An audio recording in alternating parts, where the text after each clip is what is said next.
Agora vamos estudar sobre os problemas da ação coletiva. Ações coletivas são os famigerados movimentos sociais, que têm a participação da coletividade em busca dos seus objetivos. Então, esses movimentos sociais ou ações coletivas têm alguns problemas para atuarem, para reivindicar aquilo que se propõe. Então, as ações coletivas ocorrem quando as sociedades se organizam. Então, a ação coletiva não pode ser designada dessa forma se não houver participação da coletividade. Então, as sociedades têm que se organizar para que as ações coletivas existam.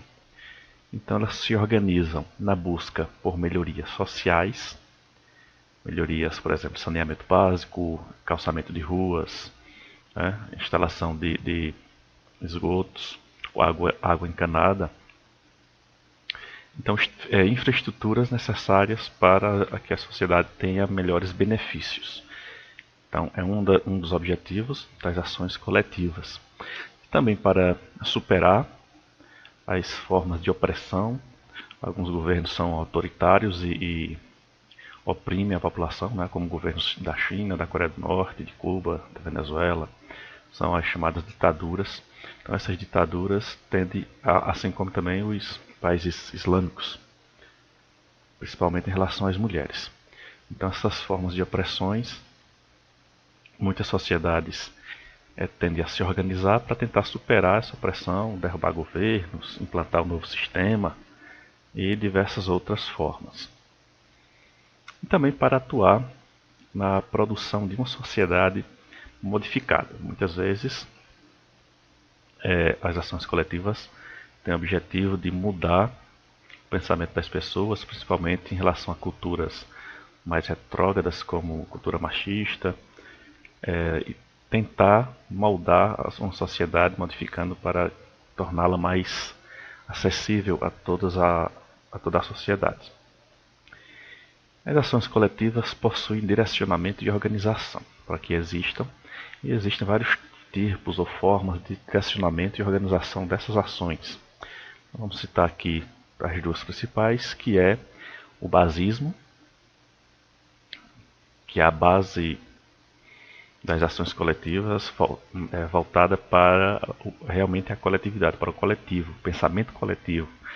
No basismo temos a redução ao mínimo de lideranças intelectuais ou políticas. Então, independente da sua formação, da sua força política, toda a sociedade ou todo grupo, toda aquela coletividade, cada um tem força igual. Então é uma democracia em que todos opinam de maneira igual, sem haver nenhuma liderança. Então todos conversam entre si. Então há a participação de todas as pessoas daquela comunidade, daquela coletividade, daquele povo. E também nós temos o vanguardismo, que é o mais comum, também é o mais perigoso, mas é o mais organizado. No vanguardismo nós temos aí a necessidade de uma elite intelectual política. Então, geralmente as pessoas que encabeçam as organizações têm um certo prestígio dentro daquela comunidade, dentro daquele grupo, e por isso os outros tendem a segui-lo. Então pode ser um líder político ou um líder intelectual que comanda e organiza aquelas ações. Essa elite orienta e direciona o movimento. Então, justamente a elite porque são pessoas que teve uma formação maior ou têm liderança dentro da comunidade.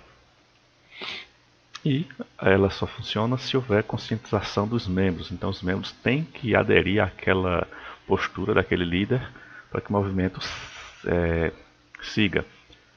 Eu falei que é mais perigosa porque tende também, dependendo da ideologia daquele líder, a manipular a grande massa, a maioria das pessoas, para seus próprios interesses. Então, o vanguardismo é a forma mais organizada, menos democrática e mais perigosa por conta desse fator. A organização de ações coletivas, na teoria, funciona de uma forma, na prática de outra, né?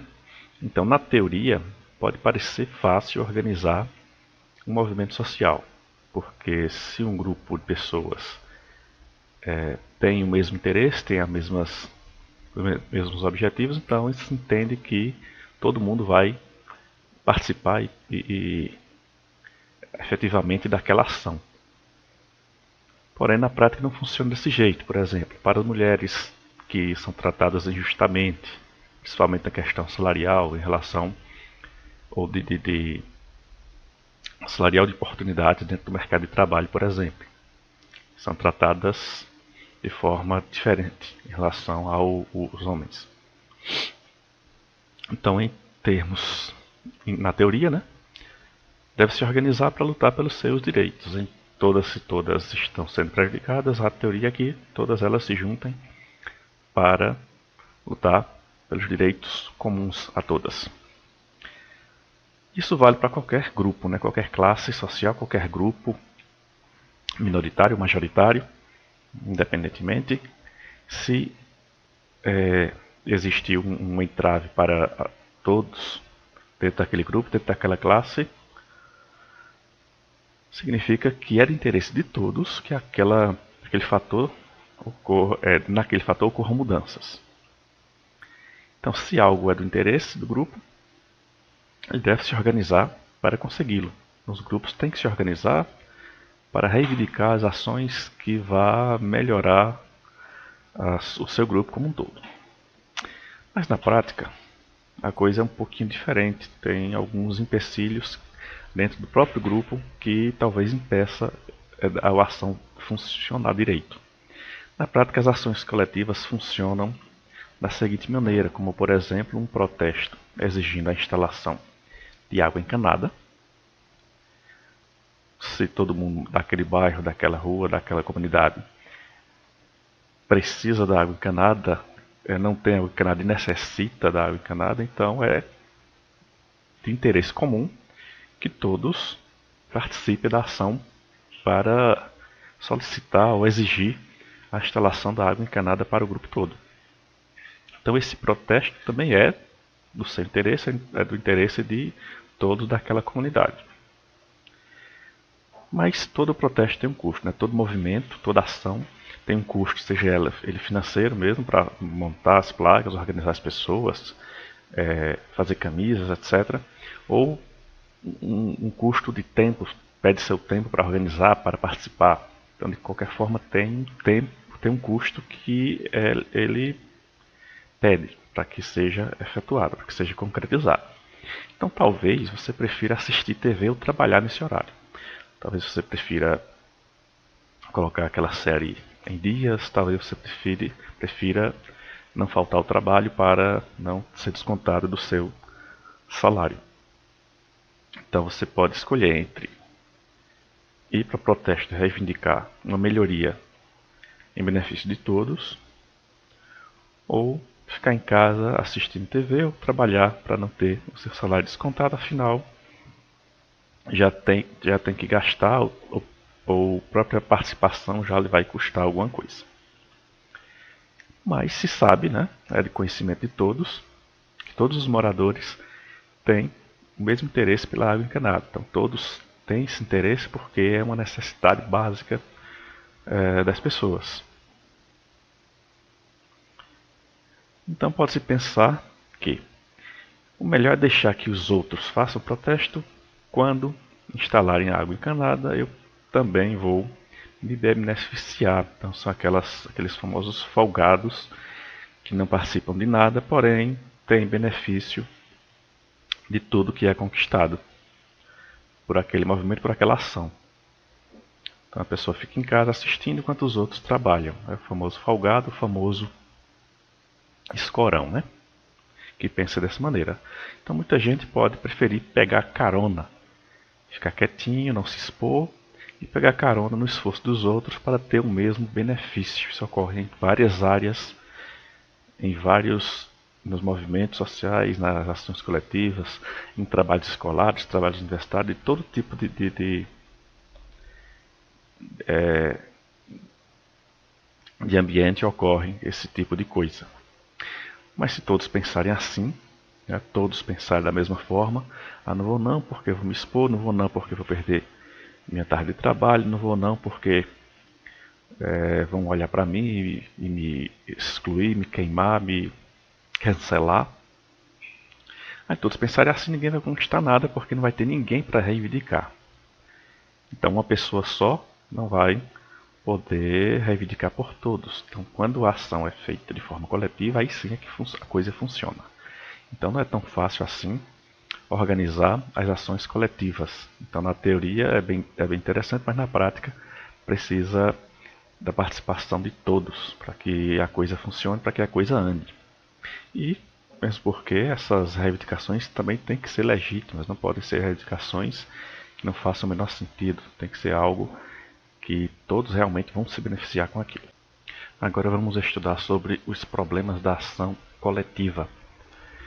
Ações coletivas são os famigerados movimentos sociais que têm a participação da coletividade em busca dos seus objetivos.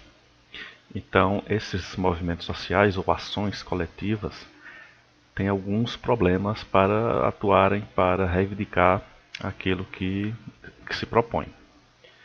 Então, as ações coletivas ocorrem quando as sociedades se organizam. Então, a ação coletiva não pode ser designada dessa forma se não houver participação da coletividade. Então, as sociedades têm que se organizar para que as ações coletivas existam. Então, elas se organizam na busca por melhorias sociais, melhorias, por exemplo, saneamento básico, calçamento de ruas, né, instalação de esgotos, água encanada. Então, infraestruturas necessárias para que a sociedade tenha melhores benefícios. Então, é um dos objetivos das ações coletivas. Também para superar as formas de opressão. Alguns governos são autoritários e oprimem a população, né, como governos da China, da Coreia do Norte, de Cuba, da Venezuela. São as chamadas ditaduras. Então essas ditaduras tendem, assim como também os países islâmicos, principalmente em relação às mulheres. Então essas formas de opressões, muitas sociedades tendem a se organizar para tentar superar essa opressão, derrubar governos, implantar um novo sistema e diversas outras formas. E também para atuar na produção de uma sociedade modificada. Muitas vezes as ações coletivas têm o objetivo de mudar o pensamento das pessoas, principalmente em relação a culturas mais retrógradas, como cultura machista, e tentar moldar uma sociedade modificando para torná-la mais acessível a toda a sociedade. As ações coletivas possuem direcionamento e organização para que existam, e existem vários tipos ou formas de direcionamento e organização dessas ações. Vamos citar aqui as duas principais, que é o basismo, que é a base das ações coletivas voltada para realmente a coletividade, para o coletivo, o pensamento coletivo. No basismo temos a redução ao mínimo de lideranças intelectuais ou políticas. Então, independente da sua formação, da sua força política, toda a sociedade ou todo grupo, toda aquela coletividade, cada um tem força igual. Então é uma democracia em que todos opinam de maneira igual, sem haver nenhuma liderança. Então todos conversam entre si.